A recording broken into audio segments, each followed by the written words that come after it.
કે એક કેસ 2 માસનું બાળક ડુંગરપુરથી સારવાર અર્થે અહીંયા ગુજરાતમાં આવ્યું હતું અને વધુ સારવાર માટે અમદાવાદ ખાતે ખસેડ્યું છે અને એમાં ડિટેક્ટ થયું કોઈ પણ સંક્રમણ અને સંક્રમણ આખા ભારત ઉપર જ્યારે ભય મંડરાતો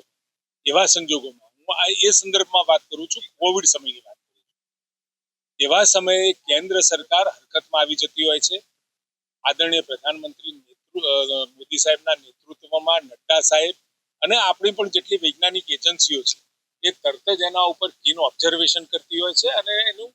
પૂરેપૂરું મોનિટરિંગ કરી અને ભારતની અંદર શું કરવું જોઈએ એની સલાહ સૂચનો એસઓપી ત્યાંથી જાહેર થતી હોય છે અને એ પ્રમાણે બધા જ રાજ્યો એમાં પાર્ટિસિપેશન કરી અને ભારતની જનતાને અને પોતાની રાજ્યની જનતા માટેની ચિંતા. અત્યારે તો હાલમાં જેટલી પણ આપણી હોસ્પિટલ છે એમાં ટેસ્ટિંગની વ્યવસ્થા ઉપલબ્ધ કરાવી દીધી એ આપણી પ્રાથમિક પ્રાયોરિટી છે. ના એના માટે કોઈ ટેસ્ટ કરાવવાની જરૂર નથી, પણ જ્યાં આગળ સામાન્ય શરદી, તાવ, ઉધરસ, ગળામાં દુખાવો વગેરે વગેરે જે સામાન કોલ્ડ ફ્લૂના જે લક્ષણો હોય એ પ્રકારનું લક્ષણ હોય છે અને છેલ્લા તબક્કા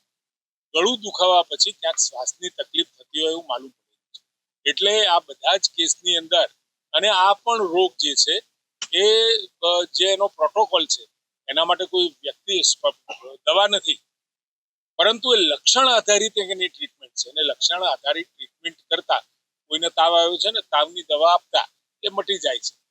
અથવા તો શરદી થઈ છે, છીંકો આવે છે વગેરે વગેરે જે લક્ષણો છે કે ગળામાં દુખાવું છે એની લક્ષણ આધારિત આપણે સારવાર કરીએ છીએ અને એમાં જ્યારે આપણને માલુમ પડે ને ખાસ કરી આનું વધારે અસર નાના બાળકો અને જેનામાં ઇમ્યુનિટી નથી, જેનામાં રોગ પ્રતિકારક શક્તિ નથી એવામાં થવાની શક્યતાઓ વધારે